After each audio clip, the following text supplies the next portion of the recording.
What happens when the only hearing member of a deaf fishing family discovers her voice is her ticket to a bigger world? Let's find out. The story centers around a high school girl named Ruby. She has to get up that early to head out to sea on a fishing boat with her father, Frank, and her older brother, Leo. Ruby's family is unique because she is the only one who can hear. Her father, mother, and brother are all deaf. On the boat, they work as a team, but Ruby is essential not just for physical labor, but for safety. She acts as their ears on the water. After a long, exhausting shift of hauling in nets and sorting fish, Ruby's day isn't over. She has to rush straight to school. She's totally drained and often ends up falling asleep right at her desk during class. Socially, things aren't exactly great for Ruby. She finds it hard to connect with the other kids. There's a scene where her parents pick her up from school playing incredibly loud rap music in their truck. Since they can't hear it, they love the feeling of the heavy bass vibrating through the seats. But for Ruby, it's a moment of pure embarrassment.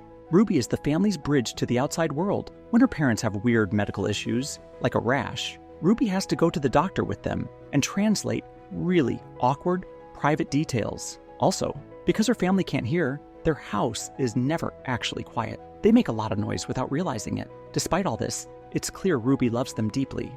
Ruby has a secret passion. She loves to sing. She decides to sign up for the school choir. However, on the first day, the teacher, a quirky man named Mr. B, asks everyone to sing Happy Birthday to sort them into sections. When it's Ruby's turn, she panics. She sees the other students looking at her and she gets so insecure that she actually runs out of the room. It's a shame because she actually has a beautiful voice. When she's alone by a lake, she sings loud and clear, and she sounds amazing. Later, Ruby notices her parents stressing out. Late at night, she sees them arguing in sign language about money. The fishing business is in trouble. Regulations and fees are high, and the people buying their fish aren't paying them enough. Her dad, Frank, is stressed because fishing is all he knows. He doesn't think he can do any other job.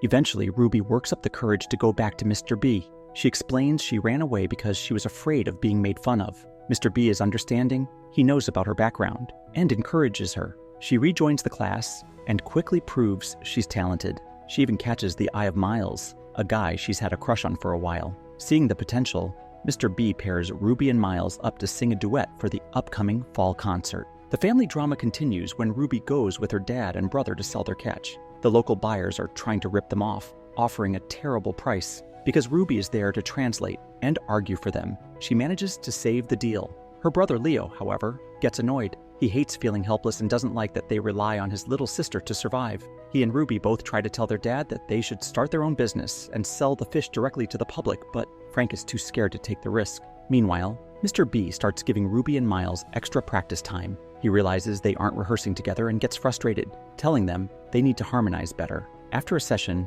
Mr. B asks Ruby about her future. She admits she'll probably just stay in the fishing business because she can't afford college. Mr. B stops her right there. He tells her that he thinks she is good enough to get a scholarship to a prestigious music school in Boston. He offers to train her privately for the audition. Ruby goes home excited but nervous and tells her mom she wants to pursue singing. Her mom's reaction is hurtful. She asks, "If you were blind, would you want to paint?" She basically can't understand why Ruby would love something that she, as a deaf mother, can never experience. Ruby is frustrated that her identity is constantly tied to her family's disability. Trying to focus on the music, Ruby invites Miles over to her house to practice. They go to her room and are singing well together, finally connecting. But suddenly, really loud noises start coming from her parents' bedroom. Her parents are being intimate, and because they are deaf, they have no idea how loud they are being. Ruby kicks Miles out in a panic. The next day at school, Miles accidentally lets the story slip to a friend, and soon the whole lunchroom is mocking Ruby.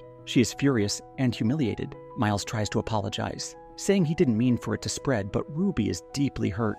Despite the drama, Ruby starts her private lessons with Mr. B. It's hard at first. She's stiff and nervous, but Mr. B uses weird and funny methods to get her to loosen up, and soon her true voice starts to shine through. Back at the docks, things reach a boiling point. During a meeting with all the local fishermen, Frank gets fed up with the unfair rules. With Ruby translating his angry sign language, he stands up and announces that he's quitting the current system. He invites the other fishermen to join him in selling their fish directly to the public to double their profits. It's a spur-of-the-moment speech, but it works. Now the family is committed. They rent a kiosk and start their own company. But this creates a massive problem for Ruby. Her family needs her more than ever, since they can't use the phone or talk to customers. Ruby has to do everything involving communication. She is constantly on the phone handling orders and regulations while trying to keep up with school and her intense singing lessons. The pressure catches up to her. She starts showing up late to Mr. B's sessions because she's busy helping her family. Mr. B finally snaps.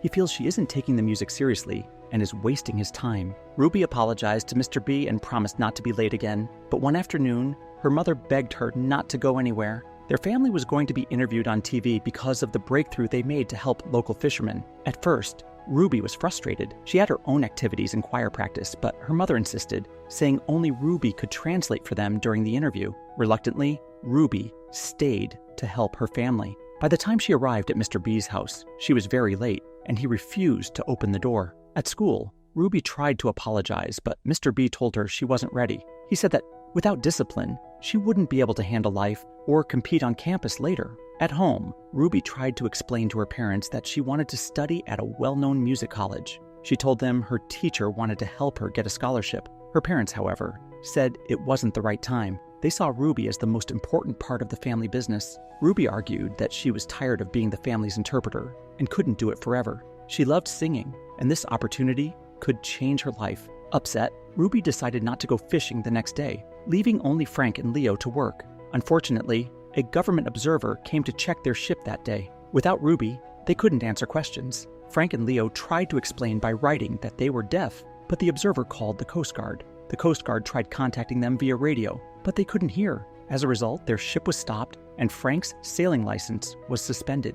Ruby spent the day with Miles, who apologized for his earlier mistake of sharing her story. When she returned home, Ruby found out that her family faced a new problem. Frank couldn't fish for a while due to the license suspension. Her parents blamed Ruby for the trouble, but Leo defended her, saying they should have a crew who could hear because Ruby couldn't always be there. A few days later, the family went to trial. They had to pay a $2,000 fine for sailing in a risky way, and were required to have a crew that could hear and respond to radio calls. The challenge wasn't finding someone who could hear, but finding someone who also knew sign language like Ruby. That night, when Frank mentioned selling the boat, Ruby made a tough decision. She would put off her college dream to help the family. Leo disagreed, feeling angry and frustrated at first. The next day, Ruby tried to talk to Leo. He was still upset, but made a valid point. She couldn't stay with the family forever. Leo admitted he wanted her to keep pursuing her dream because he had heard from friends that she really could sing. He said he could handle the business. Their family had managed fine before Ruby was born.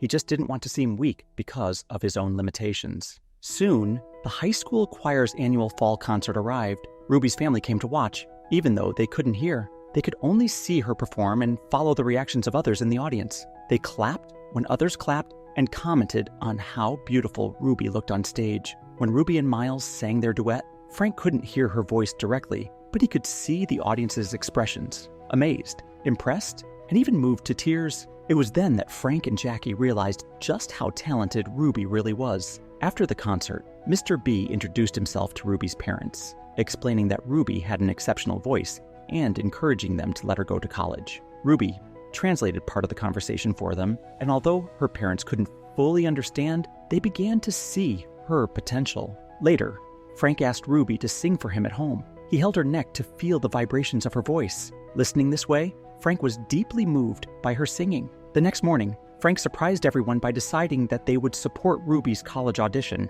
They believed she deserved the opportunity, even if it meant she would be away. At the audition, Miles had already performed but was worried he might have made mistakes. When it was Ruby's turn, Mr. B accompanied her on the piano. Ruby sang a song she had been practicing for months. She explained the lyrics to her family in the audience, showing them the meaning behind the music. The examiners were impressed by her performance. While waiting for the results, Ruby continued helping her family with fishing and managing the business. Her family members started taking more responsibility, trying to run things independently without her constant presence. Finally, the day of the announcement arrived. Ruby was accepted to the music college. Mr. B was proud of her, happy to see that their hard work and training had paid off. The day she left for Boston came, and though her heart was heavy, Frank, Jackie, and Leo supported her decision. Despite the challenges and limitations of their family, they were proud to let Ruby follow her dreams. Ruby's journey showed that balancing family obligations and personal ambitions is never easy, but with determination, talent, and support from loved ones, it's possible to pursue your dreams while still caring for those who rely on you.